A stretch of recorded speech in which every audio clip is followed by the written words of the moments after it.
new home for a while. Could be going better.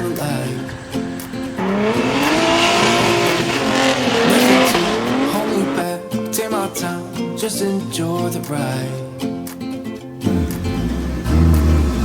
I know, man, passing by, life is good, best I've ever felt. Hey, it's Future Andy. I just wanted to jump in because what you're about to see is a compilation of things that kind of went down trying to get this new car together. The last video that we put out was broke down in New Jersey. Our truck broke down. We ended up getting out of there, but that continued on. We made it down to Georgia, and then the truck did the same thing, blew a starter fuse, kept doing it for 18 weeks. We didn't have a truck, and nobody could figure out what was wrong with it. GM had like engineers and stuff trying to figure it out. They couldn't figure it out. Head was cracked. It was leaking coal into the cylinder, and it eventually hydrolocked. So anyway, we got that fixed. There's actually a pretty good Jalopnik article about it. They got written up. That kind of goes into a lot more detail. If you want to check that out, I'll put it in the description. But anyway, this is what happened. Huge thank you to Advanced Auto Parts because they helped make this possible to help kind of keep us on the road and going. In the background, you see all kinds of stuff. There's a ton of things from Advanced. You can get almost everything there. Fuel line, stuff like that. So check them out. Here's what happened, and at least we're back out here, right? So here I am, back in my little shop here. This car's been having a hard time.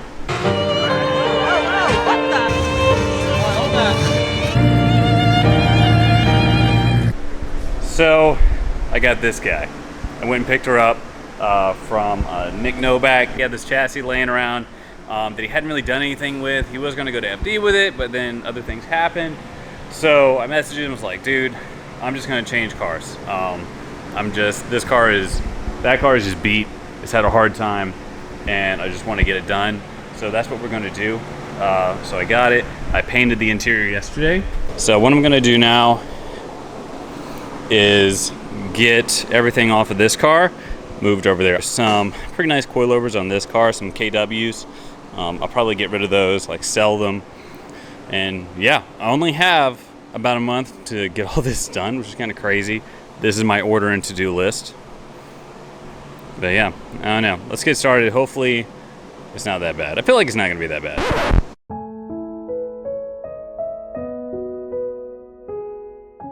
Some progress has been made. Not a lot, but some progress. Let's check it out. Front suspension moved over. So we got the angle kit, shocks. I got new steering rack in I've been holding on to for a while. Inside painted. We're gonna delete this booster. Probably gonna keep working on it tomorrow. My buddy Trey came over and helped out. We got the rear suspension moved over. So we got true coilovers in, but no diff. So this is my current dilemma is what do I do for the diff? So I want to upgrade it. So we're going to put an E46 M3 6-speed in it. They'll take more power. A drive shaft, he has that too. And either like a 210 diff, which is it's just a beefier diff. It comes out like a BMW 5 Series and 7 Series. That'll take a lot more power. You do have to modify the subframe for it to fit, or put a quick change in it. Obviously, we'd like to do a quick change, but we're operating on a very tight budget for what we're doing here now. The thing is, I'm not sure what to do is this whole open area. So it was originally cut out to be able to do like a rear mount radiator. I'm not going to do that right now, so we're gonna have to enclose all this. I'm gonna gut the doors, get all the weight out of there. These are heavy. When I'm done with them, they will not be heavy running. So we'll have to order a body kit. I don't know what body kit to get. Either Big Duck Club or Street Fighter LA. The glass, gotta move the glass. I have a lot of things to do. But it's possible. I think it's possible. So anyway, I'll be right back. I'm here. It's Sunday. You have no context for that. It's another day. I've got most of the stuff ordered and coming to me. I got the transmission, drive shaft, a few other things I'm gonna need for the drive line. So right now I'm just gonna be here putting in the sunroof delete panel, which sounds like a small job, but a lot of times it isn't, because for the last 2 times I put a sunroof delete panel in was on this car, which I don't know if you'll be able to see this, already had the roll cage in it, which made it really difficult because you can't get it up in between there. And now I've got myself into another situation in which I bought this chassis with the cage already in it and no sunroof. So I got this Hard Motorsports Delete panel. You're supposed to take off this gasket that's still on here, which I haven't done. This bud right here. It's sharp like a razor blade. Pull it towards your face. Not recommended. This lip here, it just doesn't fit up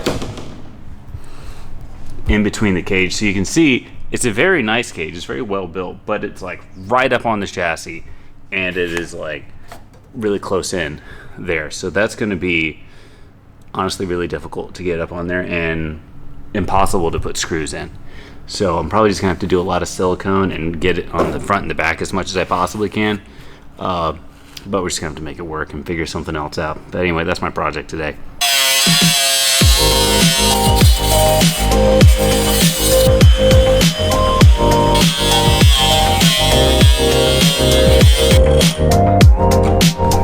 Okay, so look what I got for today. This has been on my list. Chase Bay's brake booster delete. So this is the dual piston. They have a single piston. I got the dual piston because, to be honest with you, pretty much just because I needed it for the rule book. For the Formula Drift Pro-Am and stuff, you have to have dual piston instead of the single, so that's why I have it. But I mean, look at this, look. So that's all the stock. So I've got your ABS pump, master cylinder here, all that's going away. All right, so I finally feel like I'm making some progress here. Check it out.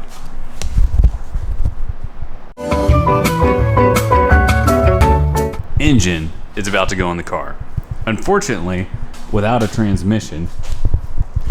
As I mentioned, FedEx was having a hard time finding it. I called them yesterday. They thought they found it, just straight up lost. They have no idea where it is. It's in the building. It made it there. They just can't find it. Never mind. I don't have a transmission. I'm gonna just have to go ahead and put the engine in the car, and then we'll lay out the wiring and everything. Once I get some help for that, I've never wired a car. I've never put an engine in a car either, so this is all very new to me. Anyway, we're gonna put it in so at least we can get started on the wiring kind of stuff, and whenever I get a transmission, we'll just put it in there. But here we go. Hopefully I don't drop this thing.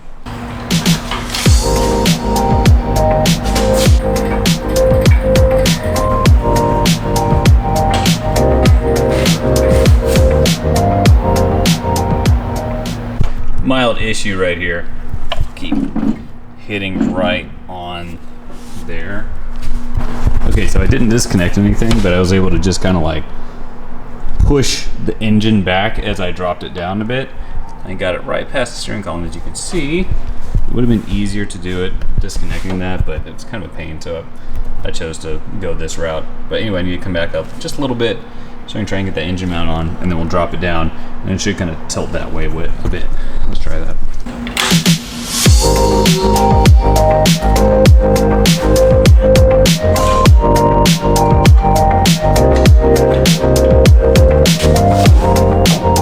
All right, look at this. So I have,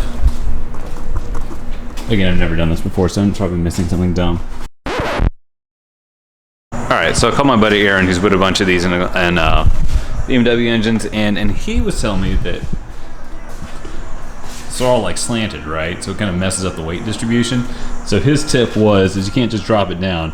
So you have to like loosen the engine mounts, so you can got some play in them and stuff, and then set them down like that, and then tighten them down, which makes sense. So that's what I'm gonna do. Okay, that was so much easier. Just slid right on. Okay, well, there's the trick. That's the trick. You ever put a BMW engine in, loosen the subframe mounts, don't take them off, loosen them, so that way you can wiggle them around, set them down there, then tighten them all down. Super easy. Well, that's it. Looky there. She's in there. That makes me nervous, but it's okay. It's just because there's nothing else attached to it. Yeah, so we'll start hooking everything else up. You know, it's the little things that really get you. Putting that tail light into this like fiberglass Big Duck Club rear fender was a massive pain in the butt. It's just, there's just so much trimming and cutting, mostly trimming required. I'm sure there's an easier way to do it. It's my first time doing it, so I did it the way that made the most sense to me. So I don't know, I have a couple ideas for this one to make it go a little bit faster, but holy crap, that's a pain. Alright, today's quick change day. Again, Trey's here. And so this is in. Fun side note is if you have an FDF quick change kit, it has to be welded up on the quick change, no matter what. It seems like it would work without doing that, but it doesn't.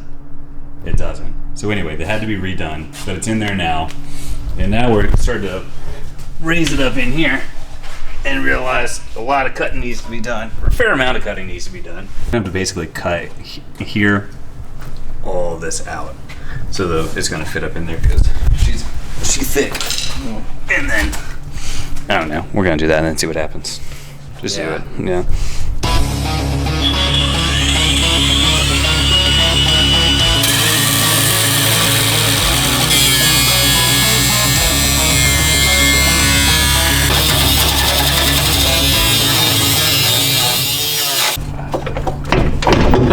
Oops, sorry.